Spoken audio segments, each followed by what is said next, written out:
Hi. Hi. Well, I don't know how you follow Muhammad Bey, I'll tell you. That's quite a message. Anyway, this is supposed to be a talk on oneness of all life. And let me say this about the oneness of all life. In the beginning, this is in Genesis.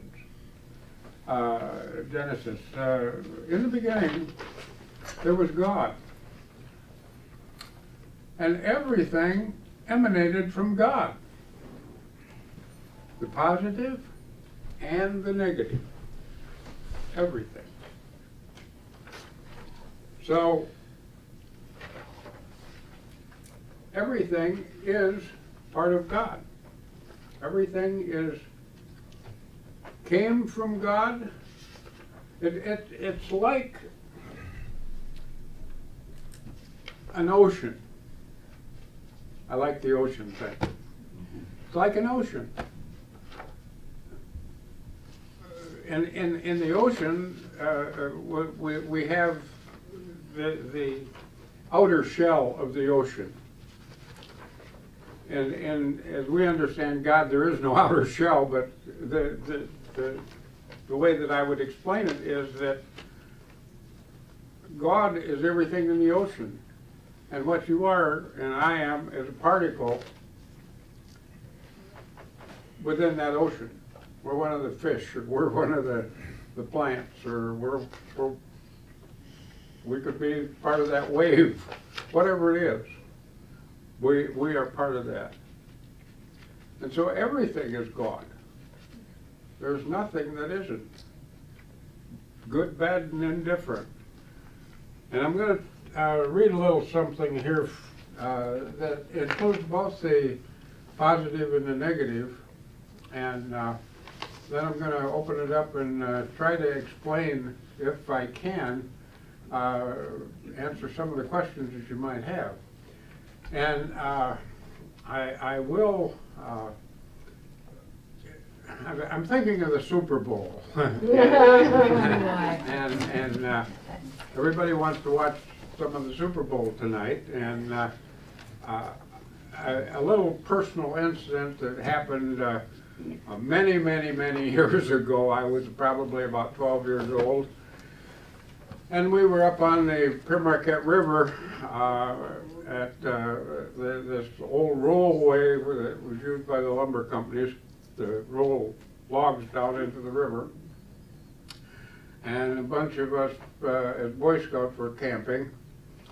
And Reverend Schaefer from the Methodist church that I attended as a child came out to give us a little message that morning. And you know me, I'm sort of I like to express it as I see it. So when he got up to start to talk, I said, "Hey, Reverend Schaefer." "Yes, James." "Will you keep it short? The fish are biting." So I'll try to keep it a little short tonight.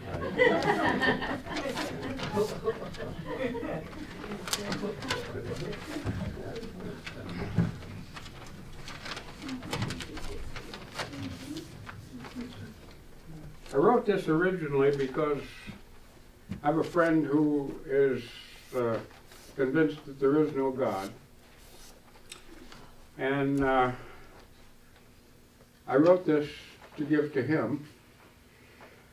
And I think it's applicable to tonight and to hundreds of other situations. I rather like it personally, so I don't know whether I can get the points across, and this is why I'll open it up to some questions afterwards. So if you bear with me, I'm just going to read this. Can everybody hear me, by the way? Mm-hmm. I try to be loud enough. What I want most in my life is to be happy. The question then is how to be happy and allow nothing else but happiness to come into my life. This is what I believe I must do to find and keep my life of happiness. Please note that happiness to me is also defined as contentment.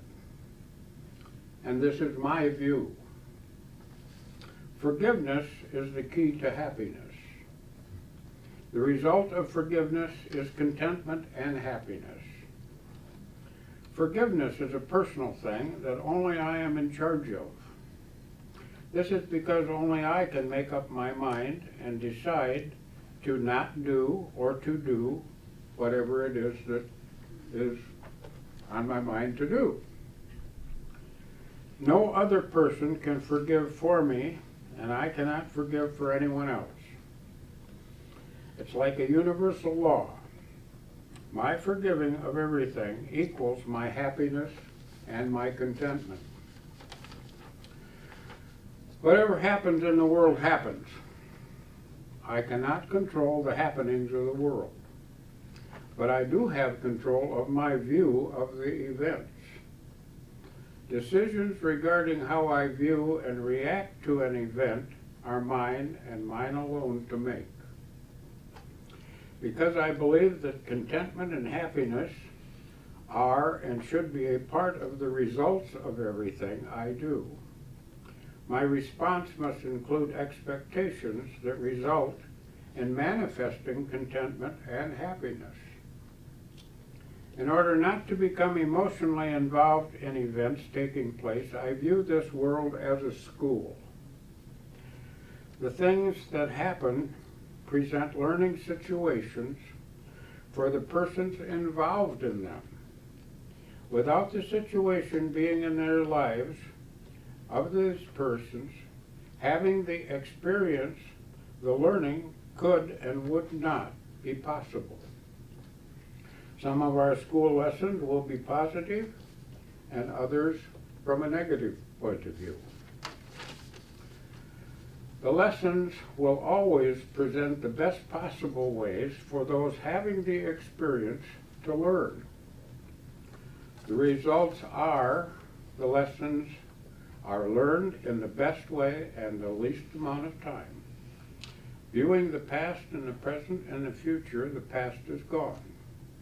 We cannot go back and change things. We can learn from the past, hopefully keep the things positive, and learn what caused them to occur.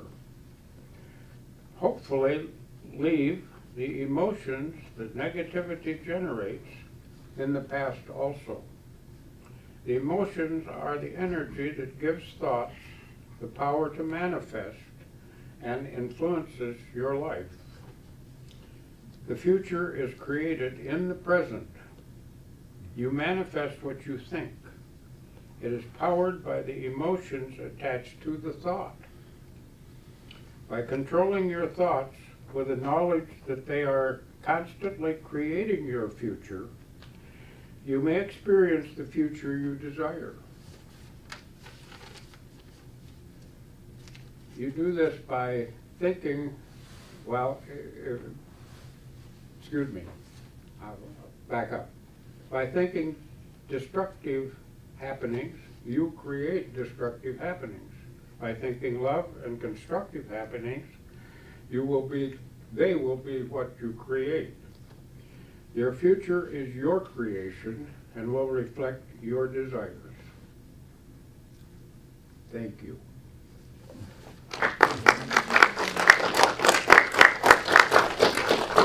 If I can simply open it up, if anybody has any questions, I'll try to answer them. Yes, I was just surprised how much the Coptic moment went along with. Oh, I was too. Because, I was I'm too. like, I thought, wow. man, we didn't talk about this at all, Diane. No, and I. my Not one intuition thing. helped me. But you know, somehow, I knew it would be all right. Oh, I knew it was yeah. going to be okay. Yeah, because I couldn't find anything about your topic. Yes. Yeah, I was thinking very positively about our presidency and the government. And didn't turn out the way that I wanted it to. Well, But I was very optimistic, positive.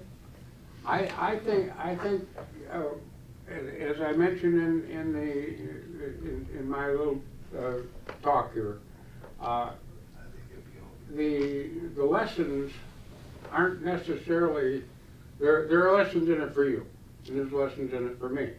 But there's also lessons in it for Donald Trump and for Hillary Clinton and all of the different people that are involved in Washington, that these things are going on.